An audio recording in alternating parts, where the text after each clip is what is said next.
Hi hello नमस्ते सत श्री अकाल, कैम छो। Once again welcome back. और देखो, आ गए हम कैपेसिटर के नेटवर्क ऑफ कैपेसिटर्स के एक न्यूमेरिकल पे। ये एनसीईआरटी का एग्जाम्पल नंबर 2.9 है, जिसमें हमें बोला गया a network of 4 capacitors is connected to 500 volt supply. Supply कितना है? 500 वोल्ट दिया गया है। Okay, as shown in figure. यहां पे देखो, आप 4 कलर के अलग अलग कैपेसिटर देख सकते हैं, C1, C2, C3 and C4, जो 500 वोल्ट के सप्लाई के साथ कनेक्ट किया है। चलो ठीक है, आपने बोल दिया, हमने मान लिया, इस तरह से कनेक्शन है। ओके, अब उसके बाद क्या हो रहा है? तो determine the equivalent capacitance the charge of each capacitor. चलो सबसे पहले हम क्या करते हैं, कैपेसिटेंस। तो इक्विवेलेंस कैपेसिटेंस के लिए कैपेसिटर की जो सर्किट है, इसको थोड़ा सा आसान बनाते हैं। लेट्स से यहां पे जो पॉइंट है, ये A है, ये B है, ये C है, ये D है। ठीक है, इस तरह से 4 पॉइंट्स दिए गए हैं। हाँ, यहां पे देखो, और सप्लाई है A और D के बीच में। तो यहां पे एक वायर, यानी यहां पे एक बैटरी के साथ कनेक्ट है ABCD डायरेक्ट, और एक है AD डायरेक्ट। ठीक है, तो यहां पे देखो बच्चों, ABCD, अगर ये जो वायर है इसको खोल देते हैं इस तरह से, और ये पूरा एक कनेक्शन हो जाएगा। ठीक है, समझ रहे हो? सो यहां पे सोच लो ABCD, और यहां पे ये एक कैपेसिटर, दूसरा कैपेसिटर, तीसरा कैपेसिटर, चौथा कैपेसिटर, और ये 2 वायर है जहां से ये बैटरी कनेक्टेड है। ठीक है, अब ये बैटरी के जो कनेक्टेड 2 वायर है उसको एज इट इज रखते हैं, और ये जो है इसको हम इस तरह से खोल देते हैं। ठीक है, इसको हमने इस तरह से खोल दिया, और अब हम क्या करते हैं, तो वायरिंग थोड़ा सा लंबा देते हैं, यानी यहां से ये इस तरह से, और यहां से ये इस तरह से हो गया। तो ये हो गया C1, C2, C3, C4, और आ गए दोनों बैटरी के साथ। समझ रहे हो ना? ओके, सो यहां पे ये जो AD है, वहां से वायर हमने खोल दिया, और C1, C2, C3 को एक लाइन में हमने ला दिया है। देख लो। सो यहां पे देख लो, अब क्या किया मैंने, ये 500 वोल्ट की बैटरी दिखा दी, और इसमें A और D 2 पिकवल पॉइंट्स है, A नोड, D नोड, जहां पे वायर्स पिकवल हो रहा है। पिकवल यानी कनेक्ट हो रहा है। यहां पे 3 वायर का जंक्शन बन रहा है, देख रहे हो? ये रहा A, ये रहा D। तो यहां पे देखो, A के साथ B, B के साथ C, C के साथ D, D से वापस आ गए, और दूसरा A से D डायरेक्ट कनेक्शन। तो यहां पे नाउ यू कैन सी कि C1, C2, C3 तीनों कैपेसिटर देखने जाए तो तीनों कैपेसिटर कैसा है बेटा, सीरीज में। तो सबसे पहले हम क्या करते हैं, ए और ये उपली जो यहाँ पे अपर साइड की जो भी सर्किट है, उसमें से हम क्या करते हैं, इक्विवेलेंट कैपेसिटेंस सोच लेते हैं C dash. So let's say for network C dash is equivalent for C1, C2, C3। अगर 3 कैपेसिटेंस इक्विवेलेंस में है तो सीरीज में है। कैसे कनेक्शन में बच्चा लोग? सीरीज। अगर ये सीरीज में है ना, तो 1/C dash will be 1/C1 plus 1/C2 plus 1/C3, क्योंकि जब भी कैपेसिटर सीरीज में हो जाते हैं तो उनका इक्विवेलेंट कैसे होता है, तो रेसिप्रोकल का टोटल एडिशन हो जाता है। अब देखो, यहां पे तीनों की वैल्यू है 10 माइक्रोफैरड। तीनों की वैल्यू कितनी है? 10 माइक्रोफैरड। ठीक है, यहां पे C1, C2, C3, तो all capacitor C1, C2, C3, C4 सबकी वैल्यू हमें डेटा में दी गई है 10 माइक्रोफैरड, जिसको हम बाद में फैरड में कन्वर्ट करेंगे। सो यहां पे क्या हो जाएगा बेटा, 1/10 प्लस 1/10 प्लस 1/10, 10 LCM हो जाएगा, तो 1 + 1 + 1/10, तो 1/C dash will be 3/10। That's why C dash reciprocal कर दो, तो C डैश हो जाएगा हमारा 10/3 माइक्रोफैरड। अब देखो बच्चों, यहां पे होता क्या है, तो एक्चुअली देखना जाए, जब 3 इक्वल वैल्यू के, इक्वल अमाउंट के कैपेसिटर्स को अगर हम सीरीज में कनेक्ट करते हैं, तो equivalent capacitance will be C/N, और पैरेलल में कनेक्ट करते हैं तो इक्विवेलेंट हो जाएगा N × C। यहाँ पे C की वैल्यू 10 है और टोटल कैपेसिटर 3 है, तो देख लो C डैश हो गया 10/3, क्योंकि ये सीरीज के लिए है। अगर पैरेलल में सेम वैल्यू के N कैपेसिटर्स को कनेक्ट करते हो तो इक्विवेलेंट बन जाता है N टाइम्स। ओके, ये क्या है, ये शॉर्टकट है। आपको आगे काम लग सकता है। तो ये बन गया हमारा ऊपर के सर्किट का। अब देखो होता क्या है, यहां पे ऊपर का इस तरह से मिल गया मुझे, देख लो ये हो गया मेरा C डैश। अब इसके साथ पैरेलल में हो रहा है C4 और दोनों को कनेक्ट किया मैंने बैटरी के साथ 500 वोल्ट की। सो अब ये जो सर्किट रहेगी उसका इक्विवेलेंट के लिए मुझे ये दोनों का पैरेलल सॉल्व करना पड़ेगा। So let's say C double dash is equivalent for C dash and C4। कैसे हो गए? पैरेलल। चलो इतनी बात समझ में आ गई।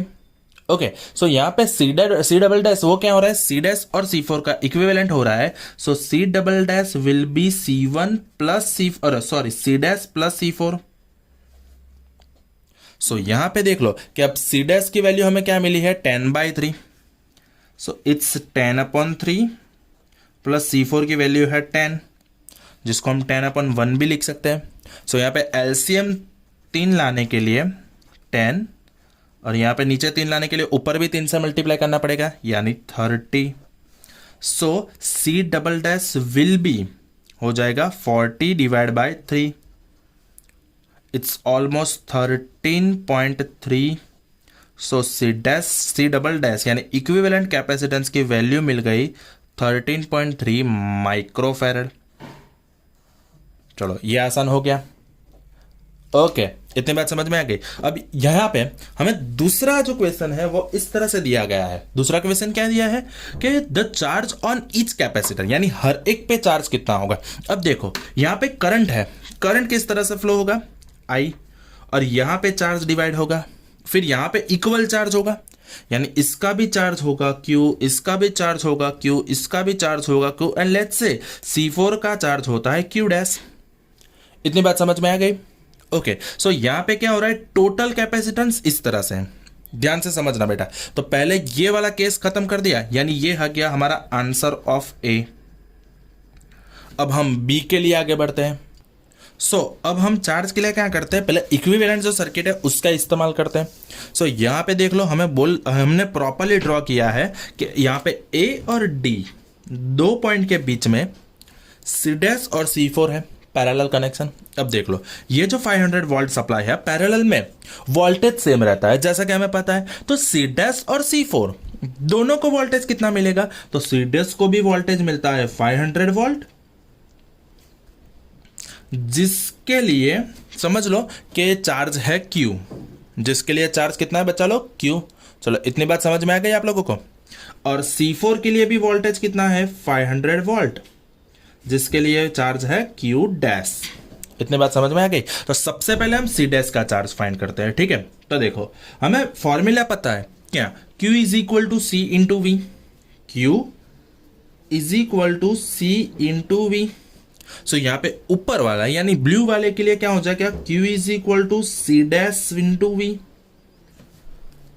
Okay, that means Q is equal to C dash की वैल्यू है हमारे पास 10/3, ये रही हमारी 10/3 वैल्यू। तो C डैश की वैल्यू हमने रख दी 10/3 और वोल्टेज की वैल्यू है 500 वोल्ट। चलो इतनी बात समझ में आ गई। ओके, दूसरी चीज, अब जब हम यहाँ पे तो क्या कर रहे थे, टोटल चार्ज फाइंड कर रहे थे, इसलिए हमने 10 माइक्रोफैरड को 10 माइक्रोफैरड में ही लिया और आंसर में माइक्रोफैरड का इस्तेमाल किया।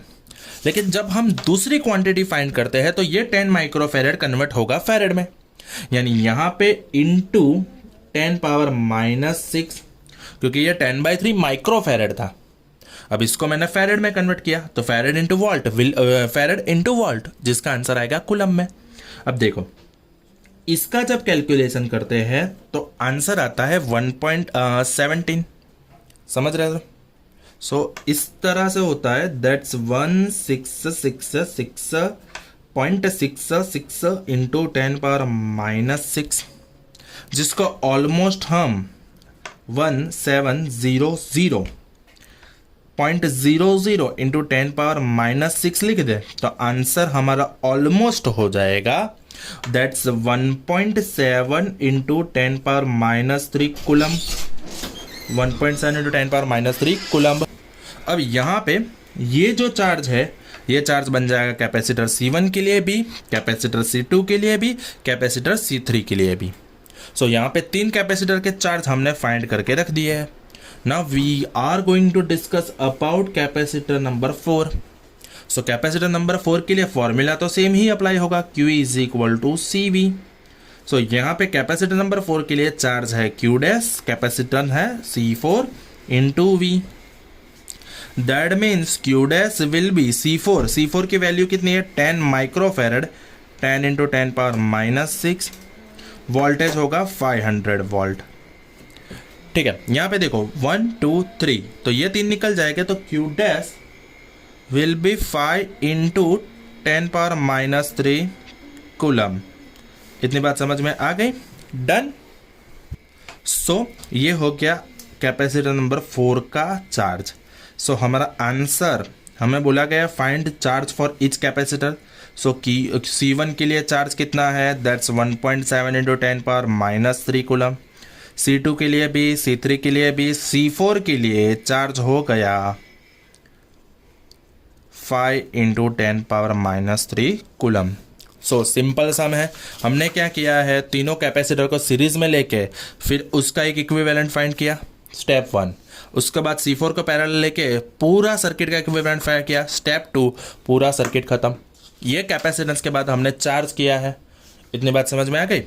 Okay, done. Thank you, that's it from my side. You're a superhero.